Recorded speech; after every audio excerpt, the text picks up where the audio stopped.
बिस्मिल्लाहिर्रहमानिर्रहीम अल्लाहुम्मा सल्लि अला सय्यिदना मौलाना मुहम्मद व अला आलि मुहम्मद व बारिक वसल्लम। अस्सलाम वालेकुम ख़ातिन हज़रात, मैं हूँ अख्तर अब्बास। आपके सवाल हैं, मेरे जवाब हैं, हाज़िर हूँ। और ये जवाब यूँ समझें जैसे आप अल्लाह से दुआ मांग के सोचते हैं कि इसमें बरकत आ जाए, इसमें खैर आ जाए, इसमें जायका आ जाए। इसी वजह से ये जवाब आम तौर पे कहीं ना कहीं जाके दिल पे लगते हैं और उसका हल निकल आता है। अच्छा जी, मिसेस अरूज कहती हैं कि मेरी बेटी का रिश्ता आया है और उसका हाथ मेरी बहन ने अपने बेटे के लिए मांगा है। वो चाहते हैं कि मंगनी अभी हो जाए, शादी 2-3 साल के बाद, क्या करना चाहिए? मिसेस अरूज, मेरा मुशाहिदा और तजर्बा ये है कि मंगनी करके लंबी तारीख देने से शादी नहीं होती। रिश्ता आपका और बहन का वो भी ख़राब होगा और आपकी बेटी और जो मतवक्को दामाद है उसका भी ख़राब होगा। चूँकि जब अब ये रिश्ते होते दूर के कच्चे पक्के से, इसमें एक्सपेक्टेशन का पहाड़ होता है जो बेटी को रोज़ सर करना होता है, रोज़ उतरना होता है।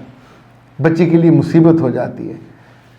वहाँ से फरमाइश आएगी कपड़े पहनने की, कहीं जाते हुए बताने की, घर की हर खबर बताने की, और फिर लड़कियों को आदत हो जाती है।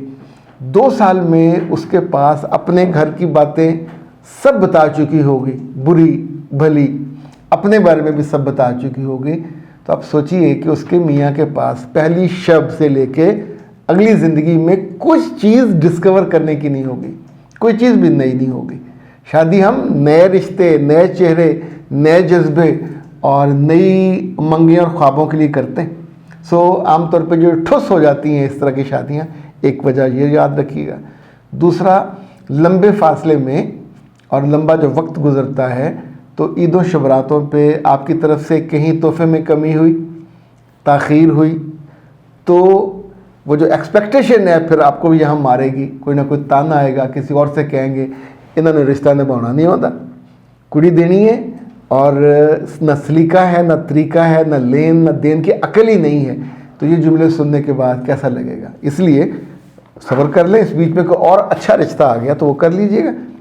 रिश्ते जैसे दाने दाने पे मोहर होती है, तो रिश्ते रिश्ते पे भी मोहर होती है। ये आधी अधूरी लगा के तोको में रख के बैठ जाएंगे तो हमेशा बच्चियों को भी दिक्कत होती है, उनकी माँओं को भी दिक्कत होती है। फरजीना, सर जी मेरे शौहर बाहर मुल्क में रहते हैं, उनके कुछ अफेयर्स का मुझे पता चला है और लड़कियों की कॉलें भी आती हैं। मेरे बच्चे मियाँ आपका मुल्क से बाहर है, वो खे खाए वहाँ, आपको क्या मुसीबत है? आप अपनी सुकून की ज़िंदगी जियो। जब उसके पास देखे वो आपके पास आता है, आप मिलते हैं, वो आपका वक्त होता है। बैरून मुल्क ना आप उस पर पुलिस लगे हुए हो, ना इन्वेस्टिगेशन ना करने का आपका कोई हक है। जितना अपनी हद से बढ़ोगे और उसके बारे में सोचोगे, क्या उसे दूर कर सकते हो? ना किसी लड़की पे केस कर सकते हो, ना किसी लड़की को जाके डरा सकते हो। इवन आपके मियाँ को पता चलेगा कि आप उसके लड़कियों के मामले में इंटरफेयर कर रहे हो तो बुराई सारी आपको आएगी। इसलिए जो करने का काम है, इन सब को एक बड़ा सा इग्नोर मारिए और अपने दिल को अल्लाह की मोहब्बत से भरिए, उसकी तरफ मुतवज्जो होइए। अगर अल्लाह आपके दिल में आ जाए, मोहब्बत हो जाए, तो ऐसी ख़वातीन, इसे कहते हैं मुस्तजाबुल दुआ, हो जाती हैं, जिनकी दुआएं अल्लाह सुनते हैं। मेरा रब हर किसी की सुनता है, लेकिन जो ज़्यादा मोहब्बत करते हैं, ज़ाहिर है उनको हम आगे जगह देते हैं, उनकी ज़्यादा सुनी जाती हैं बगैर किसी सिफारिश गुजारिश के। वो पहचानी जाती है ना। मछलियाँ, अगर आप सुबह कभी किसी झील में रोटी डालते हों, ब्रेड डालते हों, जैसे इकबाल टाउन में है, सुबह से बहुत सी ख़वातीन जो रात की बची हुई रोटी होती है, ब्रेड लेके जाते हैं। ठीक 6 बजे मछलियाँ इतनी जमा होती हैं सैकड़ों की तादाद में, 7 बजे वहाँ कोई मछली नहीं होती। तो ऐसे जब आप दुआ करोगे, इबादत करोगे, रोगे अल्लाह के सामने, आपको अपने लिए सेहत मांगे, अपने बच्चों के लिए अल्लाह की रज़ा मांगे, अपने मियाँ के लिए भी जो आपने मांगना है मांगे। सीधी चीज़ मांगेंगे तो सीधा रास्ता मिलेगा। आप उनमें उन लड़कियों को बीमारियाँ, उनकी टांगें टूटना, उनके हादसे होना मांगेंगे, बद्दुआएं दोगे, तो फिर ख़ुद आपके दिल भी अच्छा नहीं होगा। एक फेज़ होता है मर्दों पे, उस फेज़ को लड़े बिना गुजार दिया करें, ये ज़्यादा अक्लमंदी की बात है। आप उस फेज़ से लोगों को निकाल नहीं सकते। देखिए हर जवानी दीवानी मस्तानी का एक फेज़ होता है। हम चूँकि उस वक्त अल्लाह से मदद नहीं लेते, अपनी मोहब्बत का डोज नहीं बढ़ाते, जिस बच्चे को भी या जिस मर्द को भी या जिस औरत को भी हम डांटेंगे, शक करेंगे और उसे लड़ेंगे, तो उसके दिल में मोहब्बत का चश्मा जो है हुआ भी तो वो खुश्क होने लगता है। इसलिए जो मैंने गुजारिश की है इसको पल्लू से बांध लीजिए, उस अमल करके देख लीजिए। तूबा, सर मेरी सास ने मुझ पर बदकिरदार होने का इल्ज़ाम लगाया है। मैं 5 वक्त की नमाज़ पढ़ती हूँ, मुझको क्या करना चाहिए? मेरे बच्चे, आपको कुछ नहीं करना चाहिए। अगर खुदा ना खास्ता 100 दफ़ा खुदा ना खास्ता किसी की बहू बदकिरदार है तो इल्ज़ाम लगाने वाले को सबूत देना चाहिए ना, कहने से तो कोई बदकिरदार नहीं हो जाएगी। बाज़ ख़वातीन ऐसी हैं घटिया, अपने सगे मियाँ के साथ अपने बहू को नाम ले लेके, यानी बुनियादी तौर पर वो बहू को डिसग्रेस करना चाहती। और बेटे भी बाज़ अकल के पूरे होते हैं, वो माँ की बात सुन के बहू पे क्या कहते हैं पिल पड़ेंगे, अब्बा को नहीं जाके कहेंगे। इनफैक्ट वो होता भी नहीं है ना। यानी जो चीज़ें सास इस तरह की बातें करती हैं, ये खुदा से बेखौफी और ईमान से महरूमी की बात है। आप सोचिए कि इस पे लान देना पड़ जाता है। यानी अगर ये शेर की बच्ची आगे खड़ी हो जाए कि ठीक है, अगर मैंने ये किया है, तुम्हारे पास कोई सबूत है, तो ये कुरान पाक सामने पड़ा हुआ, कसम दो और फिर साथ बद्दुआ करो कि अगर मैं झूठी हुई तो अल्लाह की लानत और अल्लाह का अजाब मुझ पे आए। और ज़ाहिर है उसके फिर वाबस्तगान पे भी आएगा जिन्होंने पे। और आम तौर पे अगर मियाँ बीवी के दरमियान हो जाए तो फिर इस कस्मों के बाद रिश्ता ख़त्म हो जाता है, फिर वापसी नहीं होती, ये बात याद रखिएगा।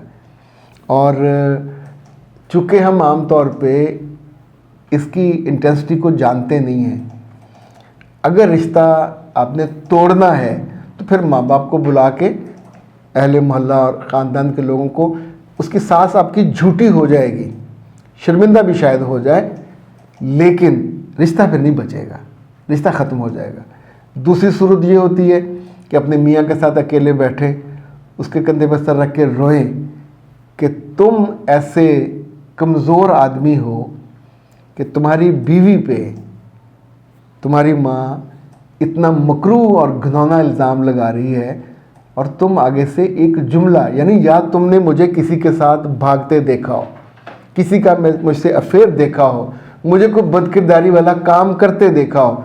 जब से मैं तुम्हारी बीवी हूँ मैंने कभी ना किसी से रब्ता किया, ना कोई आया, इस घर में रहती हूँ, यहाँ आके कौन मेरे साथ बदकिरदारी करे। बदकिरदारी का मतलब समझते हैं? किसी से नाजायज़ ताल्लुक़ होना। किरदार के बिल्कुल बरक्स है 180 डिग्री। किरदार मतलब होता है एक काबिल एतबार, काबिल भरोसा, शानदार, जिसकी इज़्ज़त और असमत उसके हाथ में महफूज है। अल्लाह के रसूल सल्लल्लाहु अलैहि वसल्लम की हदीस है कि जो मुझे गारंटी दे अपनी ज़ुबान की, अल्फाज उसके ये हैं कि इन जो 2 रानों के दरमियान और गालबन 2 होंठों के दरमियान अगर कोई गारंटी दे मर्द और औरत, तो उसके लिए जन्नत अल्लाह के रसूल ने कहा वाजिब है। ये किरदार है। जब आप गारंटी नहीं दे पाते और आपने ज़ुबान कहीं गलत इस्तेमाल की, आपने अपनी शर्मगाह का गलत इस्तेमाल किया, उसकी हिफाजत नहीं की, ये बदकिरदारी है। बदकिरदारी पे हमेशा उंगली उठती है, उसमें आपकी इज़्ज़त और असमत महफूज नहीं रही होती। किसी ने ये लूटने वाला नहीं है, ये लुटाने वाला है मामला, कि आपने किसी को अपनी मर्ज़ी से, तो ये बिलजबर वाला नहीं है, बदकिरदारी बिलरज़ा वाली है। दुनिया ना किसी को जानती हो, सबूत तो फिर भी देना पड़ता है, किसी के कहने से साबित नहीं हो जाता। तो इस वाले मामले में मेरा ख़्याल है आपको पहले मरहले में अपने मियाँ की मदद लेनी चाहिए, उससे भी पहले मरहले में अल्लाह की मदद लेनी चाहिए। मर्दों से ज़्यादा औरतें अल्लाह से मनवाती हैं। मेरा रब उन पर मेहरबान है, कमज़ोर है, अल्लाह ने उनको बनाया भी अच्छा प्यारा बनाया होता है।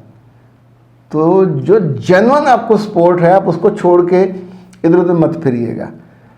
कुछ औरतें मैंने ऐसी देखी हैं, वो अल्लाह पे छोड़ देती हैं, अल्लाह मेरे बसों बाहर है, I am unable to handle, I am so weak, I can not resist.